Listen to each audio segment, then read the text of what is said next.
Welcome to the Inside College Soccer Podcast, bringing together some of the best college soccer-related people to your earbuds, from coaches to players and beyond. So, thank you for tuning in. The Inside College Soccer Podcast is brought to you by Sports Recruiting USA, the college soccer experts. Now, enjoy the show.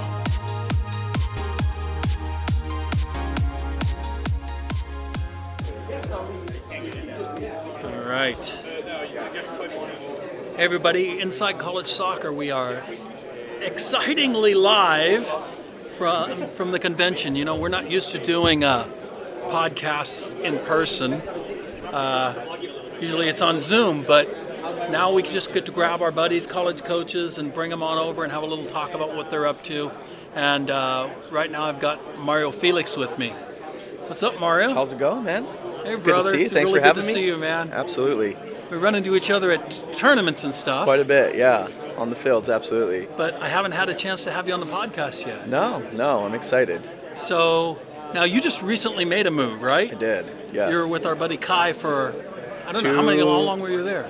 Almost 3 years. At Southern Utah. U. Correct, yes. Right, and now you just made a move. Where are you at now? Yeah, I'm at the University of Missouri now. Mizzou, baby. Yes, MIZ. Right absolutely, yeah. Right on. How you enjoying it? It's great, man. It was Steph Golan's been amazing. There was a little bit of just a little bump in the road in my career, and at that time, Steph had an opportunity for me, and I was grateful to just be able to be involved still in the game, and I've really enjoyed it. Andy's great, Kelsey's great, Heather Cairns, who was a Division I head coach for many years at Utah State, is our director of ops. So we have a very experienced, fun group of coaches and a great group of players as well. And that brings you back to the Midwest, right? Back to the Midwest. That's correct. where you started, right? That's right, yeah. So I went to college in the Kansas City area. My wife is from Kansas City. 2 of my 3 kids were born in Kansas City. So I spent a lot of time there. Originally from California, that's how we headed back. But it was a time to just move back, be closer to family, absolutely. Right on. Yeah. It's kind of nice to have that homecoming. Correct, yes. Yeah. Right on. Have you noticed a difference? Well, of course you've noticed. What are some of the differences that you've noticed recruiting to Mizzou compared to maybe Southern Utah? Yeah, so I mean, I've done my time in the mid-major world for a little bit, UC Santa Barbara as well, and a little short stint at Chicago. So for me, the recruiting has changed in terms of the athleticism of a player probably becomes one of the top priorities.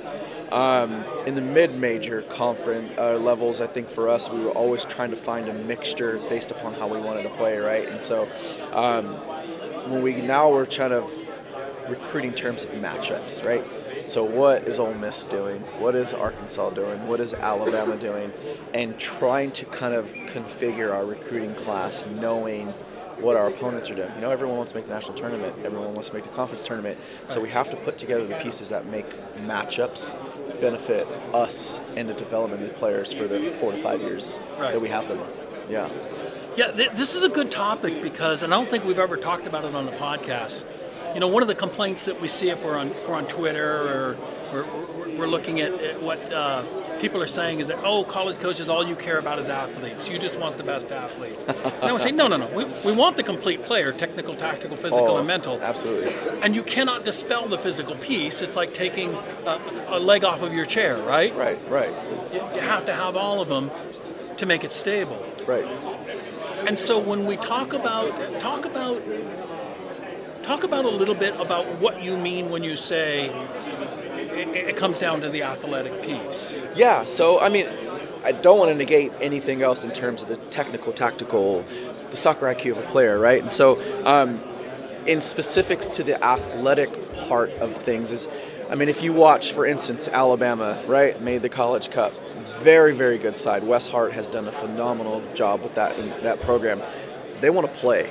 Right, they have the technical side, they have the tactical side. A lot of the players are really high IQ players on the pitch, but for them, they also have that one distinctive difference in a lot of opponents they played was there was athleticism, players that cover a lot of ground across the board, right? Sometimes you'll see maybe a first 11 with 3 or 4 players, that kind of match the athleticism, and you're like, okay, we have to prepare for them. But aside, like Alabama, they were athletic everywhere. You can keep up with fast strikers, right? They were able to manage the 1v1 moments that maybe sometimes you're looking to double up on a striker that is going to be challenging, right? They had the capability to go up the flanks. They had the capability to cover ground in the midfield, so you can sit with a true six that can kind of cover that space, allowing an athletic box-to-box that causes fits and overloads and mismatches. And so for us, we still want the technical player. We want a player that's creative and crafty, but you also have to be able to keep up with the game. You watch the UCLA, the North Carolinas, right? They've got all those pieces. And so basically it's a puzzle piece. And so how can you fit in maybe in an athletic 10 with a crafty 8? Right, that maybe kind of offsets the three midfielders, right? And so it comes down to is just how do we pair up? But you just have to keep up with the game. And when you get into the college, the national tournament, that's what it is, right? You have extremely athletic players with very high soccer IQ, and then you sprinkle in the capabilities of keeping the ball and being able to dictate the game depending on what the opposition gives you. And so within that recruiting process, it's important for us to vet these players' abilities on the field, right, off the field, in the classroom, in terms of scouting reports. So what are you seeing when we're having our individual sessions, right? What are these things that we're trying to implement that you can transition into your training environment? And then college club coaches will fill us in. This is a training environment. This is how they train. This is what they do well. This is what they don't do well. And so those kind of all encompass what we're trying to look for. Priority for us is trying to check off all those boxes at once. We all know that's not very easy, but the first thing for us is like we have to keep up with opponents. And when you're in the SEC, there's a lot of athletic teams that like to play. And it's the little things that we're talking about. It's like the ball is 4 feet from two players. Who wins that ball first, right? Absolutely. That little loose ball. And it is that athletic piece that allows that player to have that 3 to 4, 5 yard change of pace. And I love that example. And so people have a misunderstanding of what we say when we say athleticism. A lot of people think we're just talking about north-south straight sprint, right? And that's not the case. Athleticism is that lateral movement, that start-stop, the ability to challenge a ball in the air and still land, right, without falling or fouling, bringing a ball down, controlled.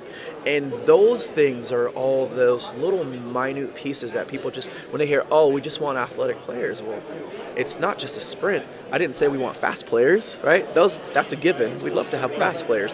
But how can we put together a roster that has all those tools, maybe not all in one player, but the athleticism piece is amazing. Well, it's all these little things. Look, we've all seen players that run with their arms in an awkward position, and it just doesn't look very athletic, and it slows them down. Absolutely. And it doesn't mean they're not technical, and it doesn't mean they're not really smart. It doesn't mean that they can't pick out players and play the right balls.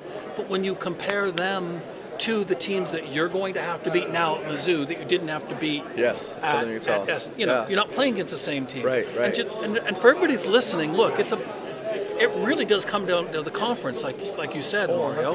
Because look, at the end of the day, you can be ranked number 60 in the country and not make the tournament, and a team that's ranked 121st in the country makes the tournament because they won their conference. And we see it a lot.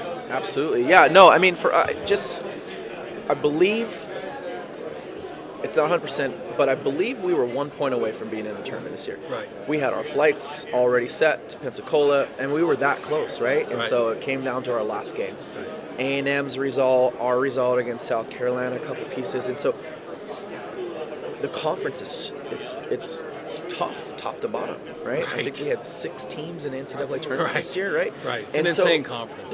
There is maybe half a game in between each opponent where, we played Auburn. Auburn was ranked. We got the result, right? And then we go and we didn't get a result against a couple games that we thought we might have or should have. But it all comes down to just those little pieces that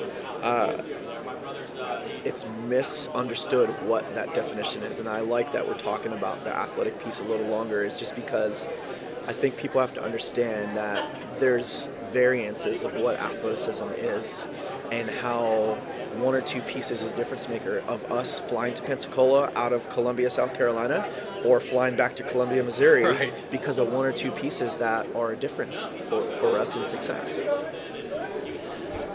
And okay, so now at your level compared to the other levels that you've coached at Yes. now, because we're talking about kids trying to figure out how to get on your radar, and other schools of Power 5 ilk, right? Absolutely. Trying to get on the radar. Is there a difference now in how Missouri handles kids at camps, or how you look at kids at camp as compared to other levels before? Look, and this is what I'm saying. Look, when I was at Cal State East Bay, Yeah. Division II, we literally would pick up kids from the camp. Yeah. I mean, Yeah. kid shows up and they go, Yeah. yeah, better than our number 15 on the roster now. We'll take that kid. Yeah. But what I noticed at camps at your level is that a lot of kids will show up, but the quality of which they're playing against isn't necessarily there. So Understood. I'll get a kid, one of my clients will go, yeah, the coaches came up and they awarded me the best kid of the camp, best player of the camp. Yeah. As if that means that now they are wanted at that school. Right. But we got to remember that we're comparing maybe apples to oranges. Correct. Apples being our players Right. that are going to make an impact for us. And And collectively, then oranges the being campers you were the best player at the in camp, the camp. Correct. right? So how have you noticed that evolving as you take the steps? So I've been fortunate enough to be at a couple institutions where our camps were never big.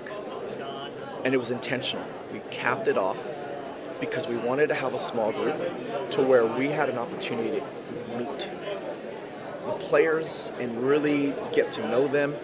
Every institution I've been to, we have signed a player from camp that we had no idea who they were. That's an important piece, that you had no idea who they And were. we had no idea who they were. Now, mind you, we do have a very good idea for a lot of them because a lot of times they're regional kids, and we have had tracking of who they are, so on and so forth.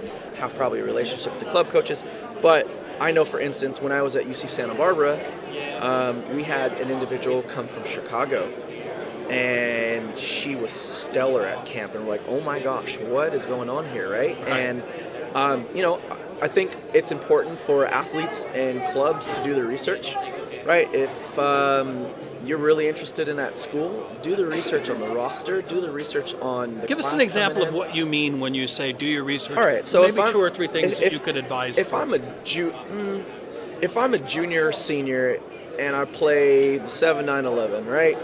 And I go on any institution that I'm interested in on the roster, and I see, all right, well, they have 3 sophomore strikers, they've got 2 juniors and 1 senior, a freshman, and maybe 2 or 3 freshmen coming in.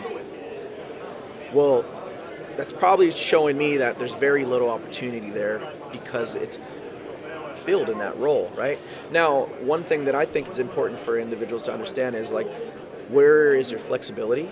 You know, if you're telling someone I'm a true 9 and you have the ability to play 7-11, or you've played 7-11 and you might have the ability to play a 2 or 3, how are you marketing yourself and saying, hey, I'm going to attend this camp, but I also want this staff to know that I have a wider range of capabilities as to kind of pigeonholing myself to a position that I look on the roster and I see that there's already a lot of individuals on that roster or incoming that play that specific position, right? And so I think the research is extremely important because I have been in institutions in the past where campers will come in and be like, hey, I play this position, I'm this class, and I'm interested in your institution. I'm like, we just signed 6 kids in your class, and the class before you had 3 kids in your position, and there's no Right. seniors in your position. And so, me personally, I don't want to waste your time and money. Thank you. And Right. and a lot of times there's this stigma of camps that are just a moneymaker, but there are a lot of moments where players, if it's not from the institution you're attending, that's why they bring out outside programs. There's been coaches that come to our events in other institutions that have signed kids, right? Right. And so you never know. It's just, how can I market myself and do my research on who's attending the camp, right? Not just maybe emailing the institution that's hosting the camp. Right. Who's attending the camp? Then maybe there's a follow-up. Hey, I saw that you're at XYZ camp. Did some research. I actually found myself really interested in institution. Right. Maybe never even knew who they were prior. Right. And that happens a lot, right? And so Right. I think there's just people get very antsy, like I have to find a home, but at times it just takes a little more time and a little more research. And club soccer is not cheap. We all know that, right? Right. And so you're saving your family time and money. You're saving organizations time and money when you kind of start filtering out true fits, Right. realistic fits. Right. So. And this is something. Tell me how you feel about this, because something I've said before. Hardly a school in this country's ever done recruiting. If you say we're done with our class, but I bring you a kid. Now you may not have money for a kid, but if I bring you a kid who's your top 3 immediately, all of a sudden you've got an opening. So and then there's and I'm But glad, there may not be money I'm for glad you worded it that way. I think there's also a misunderstanding of that right there, right? So a lot of times there's 2 things that can be communicated: is we're done with our class or we don't have money, right? Those mean 2 different things. I think it's important to be transparent in saying, hey, we're done with our class. Right. But it's, hey, we don't have money. I think any institutions that goes about it the right way in terms of like, hey, I'm never going to say no. I'm always going to take a look. You never know. I mean, we've been in California, right? You go up to up north and you watch NPL and you're like, oh my gosh, there are gems here. Right. And no one knew about these kids, right? And so I think it's important to just never close the door. Southern Utah. And honestly, that's almost every coach I've ever talked to. Yeah, never close the door. We're not done. And I just don't have any money for our it. saying at Southern Utah was turn over every stone. Yeah. You have to, Yeah. right? You're competing against UVU, BYU, Utah State. Right. You know, Dixie was a powerhouse in D2 for the longest. UNLV's right down the road. So you have to turn over every stone. And I think that Kai and I did a very good job at that. We brought in a very good class. Team's winning. Brought some Canadians in, and thanks to you. And so team's winning. People are happy. People aren't leaving. So you're doing the right thing. But for us, we were everywhere. I saw you every weekend, basically. I was everywhere. And so depending on where you're at and your resources, it's important to understand that, like, for players are listening, families are listening, is like, market yourself the right way and ask the correct questions. Are you done with the class or do you not have money, right? And a lot of times... Well, and let's face it, none of us like to hurt people's feelings. True. An easy way of telling a not very good player is, we're done recruiting your class. Yeah. And a lot of coaches use that as Yeah. a shuffle off. Right. Because I do notice that if I bring in a stellar late, all of a sudden they're interested. I thought you were done. Yeah. Well, no, they just didn't want you. You don't fit them. And I kind of always describe it this way too, Mario, is that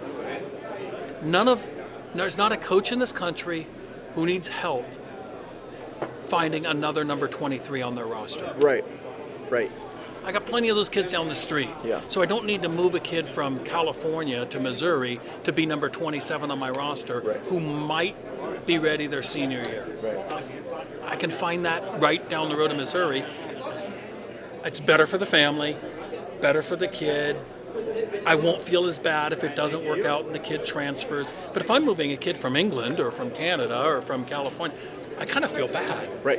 And I don't want that. Yeah. It's not good for the family. I think it's important for transparency. Yeah. Transparency is important, and I think the way that you use your words, and I think at Southern Utah, a lot of times we would just say specifically, "Hey, we appreciate the interest. We are done recruiting your class." If we were, or a lot of times we would just say, "Hey, unfortunately, we don't feel as if you're a good fit. We wish you the best of luck." I wish more coaches would use that phrasing, and they really don't. And you know what? I see a lot of prospective student athletes respond with, "Hey, thank you for your honesty." I appreciate that, right? Yes. Because you get the copy and paste blanket statement, "Hey, we appreciate it. We're done with the class. Wish you best of luck." And it kind of leaves in the back of your mind like, hey, there might be a slight chance if I go to your school, enroll, and come walk on in the spring and this, that. So when you have that opportunity to just say, hey, you're just not a fit for us. we'll wish you the best of luck, and let bygones be bygones. And I think club coaches and parents really appreciate that. It hurts the player for a second. I understand that. Rejection's not easy, but it is the name of our game. And I think when you have you're known for just being honest with you. You have club coaches more willing to start pushing people your way because they know they can trust an honest opinion on your evaluation of a player. And I think it helps, man. And look, I always say every family just wants a yes, no, or a maybe. Right. Yes is great. Yep. No is what it is. Right. The maybe is how do I turn that into a yes or a no? Correct. Yes. Come to my camp, I'll give you a firm yes or a no. Let me see you at this specific event that I'm going to be at, that you're going to be at, I'll give you a firm yes or a no. Correct. Because the kids just want to move on with their lives too. Absolutely. You don't want to drag it around, right? And so, I think that's it. And that maybe's tough because the maybe might be you're waiting to kind of see how things unveil within your recruiting class, knowing that is probably going to be a no. But the family is thinking, well, it's a maybe, so how do I make it a yes, right? And then so for us, I think it's important to we just make it very transparent. It's either yes or no. If it's truly a maybe, then it's like, okay, it's a maybe because X, Y, Z. Yeah, just tell me what I need to do to turn that into an answer. At Southern or at UCSB, we would say, literally, hey, we're not making a decision yet. We're still interested in you. These are some of the variables we're looking at. We're still waiting on a couple answers. A couple offers are out. As it stands, we have no available money. Right. When these responses are back, then we'll know where we're at. So now you know where we're at. You're not waiting kind of and another thing, and Paul was really great with this, was if you have found another home and it's a good fit, by all means, take that opportunity. But if we are in your top 1 or 2 and you still want to wait to see how things kind of iron out, then we'll stay in communication. And Paul was very transparent in our recruiting process, which I think I picked up a lot of that from just transitioning to Southern Utah. And then Kai, obviously being a Gaucho before, working with Paul back in the day. So, we kind of have that same ideology of like, let's just go ahead and just tell you what it is. Right. So in 3 months, you're not like, hey, just want to check in. And we had completely forgotten about you, or you had just, and we all know, like, the amount of emails people get on a regular basis, especially around a national event. Okay. How many emails would you estimate that you got before Florida? Not a lot right now, because I'm in that volunteer role.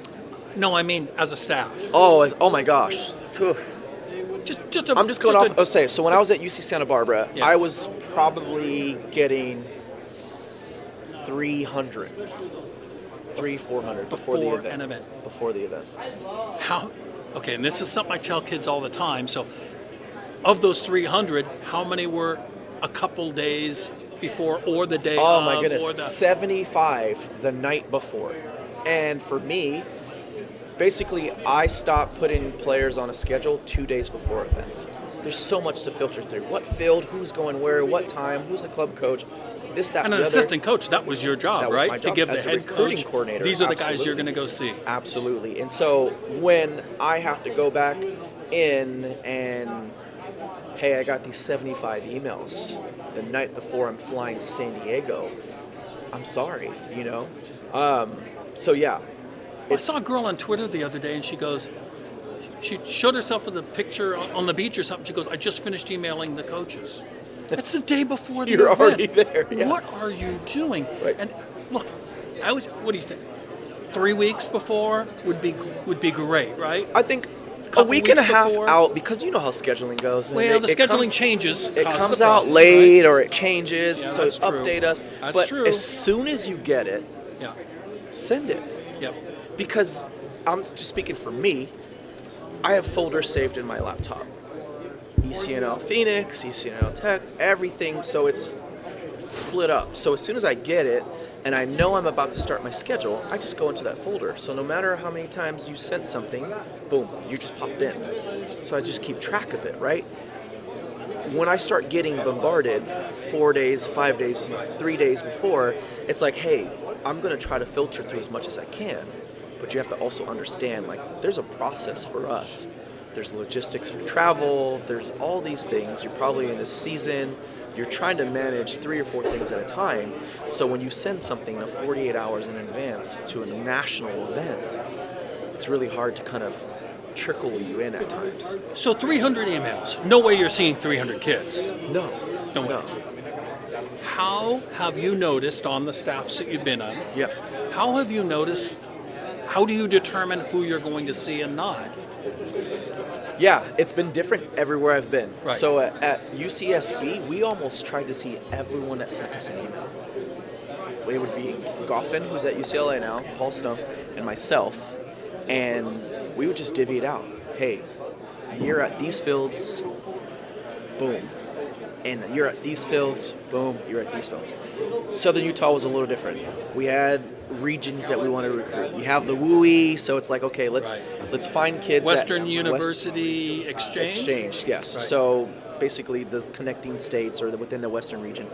So not saying we wouldn't recruit a kid outside the WUI, but we wanted to target a specific demographic that we knew would fit for these families financially. Right. We knew the club coaches because we were both from there and probably coached or played in those clubs. Right. And then it was an established relationship already. So we would target those kids that would send us emails from the WUI areas. And then from there, it was like, okay, I know this team, I know their quality, let's sprinkle them in. I know this side, I know this coach, let's sprinkle them in, right? And then from there, basically that was like day 1 and day 2. Let's see as many as we can, and then day 2, at that night, here's the list we're going to continue to watch. And so it was a process, and so maybe Saturday, Sunday, we're watching less games, we're watching the kids for the second time, or it's, hey Kai, these are the 6 kids I need you to make a decision on before we leave. Right. Don't worry about the next class. I have that. Please go make decisions. Right. And so function's just a little bit different. So right. Yeah. Yeah, because kids are they're just looking at the list. Correct. And they're just emailing every coach on the list, or only the Division Ones on the list, or only the schools they know the names of on the list. But they're Right. emailing a lot of coaches, right? Right. How can a player make their email stand out more Yeah. than another kid to actually get you to come and see them? Yeah. So, oh my goodness. What would your just general advice be? I think it's important to do your research. So here's a prime example. I use this a lot when I do camps. There was an individual that had the name the same as a musician, very popular musician. Okay. So in her header, it said, "Hello, it's me." Name the song. The name from of the it. musician. It's correct. And it stood out. I'm like, Sure. that's Clever. clever, right? It doesn't have to be this elaborate, articulate email. It could be, I'm so-and-so. The subject line makes a difference. Subject line makes a difference. Yeah. Because most of the time it's the same thing. If I put 35 goal scoring, you're going to at least look at the video. I will. What can you do to market yourself in the header and the first 2 sentences? Right. I get an email that says 5'10" center back, U.S. national team ID center. Yeah, You're great. going to look at the video. But I also get an email that says 26 goals, high school all conference, CSL champion. Well, I know the CSL is a quality league, right? It's not the acronym leagues, right? But I know that it's a quality league, so I'm at least going to take a look at it, right? Another thing is that this is me, very nitpicky. I notice everything. When an individual copies and pastes, and the hello coach is in one font, and the copy and paste is another font, and they forget to change the city. Right. So it's like, hey, I'm interested in Southern Utah University. I love San Diego, California. Oh, wait, you meant to send this to San Diego State, So things like that. Like, it doesn't have to be this long story. I'm interested in your institution. These are some things about me. This is why I think you should look at me. Here's my stats. Here's my film. Right. Then we start filtering through those things. A lot of times for us in the past, now mind you, I'm speaking all in the past because I haven't had this role with Mizzou, but the film, I would check the film. If you're trying to send me film prior to an event, don't make it longer than a minute. Because I just told you how many emails I got, right? Right. Don't make it longer than a minute. Show your top 10 moments. And don't wait 15 seconds into the film Start to show it. your best. Start it. If the last clip, I've done this so many times, Mario. I've looked at film, and a minute and 35 seconds in is see a banger. Is the best clip. Where was that from? Exactly, You're right? lucky I stood around, because most coaches won't sit around that long to find out. They can't. Get the person that you're interested in, their institution, their attention. Your first 3 clips have to be your absolute best. I don't want to see a back pass as a 10 to your 6 as your first clip. Right. What does that show me? That shows me no quality characteristics of an attacking midfielder. Give me a bone-crushing Give tackle. me something, Give me right? How about dribbling the Yeah. 6 and finding a forward pass between the Right. lines, right? Something that shows me a characteristic of your specific position Right. and the quality and traits that are appealing to us. Yes. And you're right. I've sat there at late night sometimes, and I'll watch a whole clip of an individual. It sends me a 6-minute clip, and 4 minutes into it, they hit a 35-yard banger. I'm like, oh my gosh, if I hadn't watched this long, Right. I wouldn't have came and watched you. Right. Cut that out. Get your attention. Right. You can send that extended film once we start establishing these relationships. But at this point in time, it's kind of like speed dating. Tell me who you are. Tell me your interests.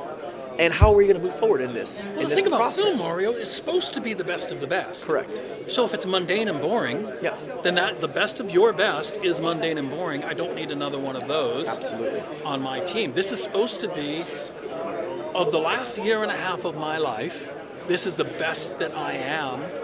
And anybody can make anybody look good. Yeah. We'll find out the details when I come and see you in person. That email is to get us to go see you. Yes. That's it. That's it. Dude, this has been brilliant. We have talked about stuff that we haven't really talked about on the podcast. Yeah, absolutely. And I really like it. I appreciate you coming by, Absolutely, Mario. anytime, man. We'll be following your career as I always. appreciate it very much. And we're a big fan, and we're always just supporters of you. I am. Thank you. We've become friends. Yes, and, yeah. and anything that, I always like having coaches at different levels where I can even bounce players off of, right? Right. And I know you get those relationships with club guys. Absolutely. And so Absolutely. we talk about, I'll kind of wrap it up with this one, but players, if you've got a club coach that will be willing to advocate for you, and you just need to, club coach thinks you're of this level, it's important maybe to have those club coaches just do a little reach out for you too and vouch for you, right? 100%. That make a difference? 100%. I think, one thing the club coaches have to do better at is marketing their players that deserve an opportunity. There is an institution for everyone. I think there's that D1 or bus mentality, man. It's got to change, because there are quality sides at every level. There are sides that need to get better at every level. But the club coaches, it's important to just say, hey, these are my players. Take a look at them. Because going back to that email, if someone gets our attention, before I would go look at a player, first thing I'm going to do is I'm going to call your club coach.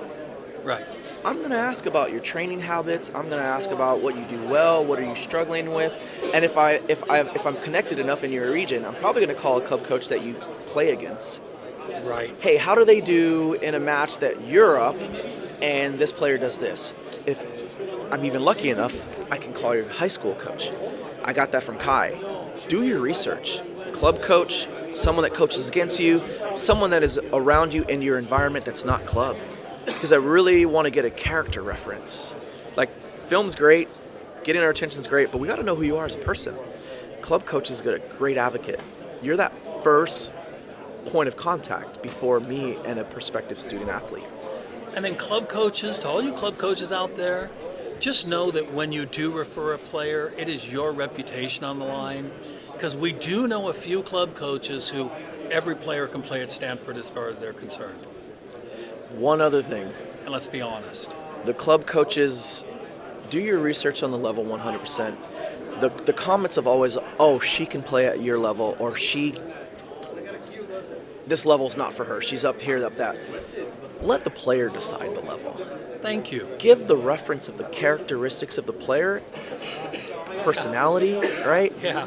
And then let them determine that. Let the coach determine that. Yeah, because there are club coaches that play gatekeeper. Correct. there's a home for everybody. I'm serious, man. I've seen some really. I was at Westmont, and we all know how dominant Westmont is in the NAIA world. And there were some players on that team. We made it to we were 4 in the nation, made it to Elite 8 my last year at Westmont. And I mean, we play UCSB every year and gave fits, and I was in the mid-major level long enough to know, like, man, our Westmont team can compete with this team. Our Westmont team will probably beat this team. Our Westmont team is probably in the middle of the pack of this conference, right? Club coaches probably had no idea who Westmont was when I was there at times. True. They're like, oh, where's that at? Santa Barbara. Oh, how well do you guys do? Do you see these 6 stars across our crest? Yeah, those are national championships, right? So do your research and give some time. Yeah, but you're NII. My kid's a D1 kid. Oh, yeah. Don't get me started on that. All right, we'll end it on that then. Don, I appreciate you, Thanks, man. Mario. Absolutely. Appreciate it, brother.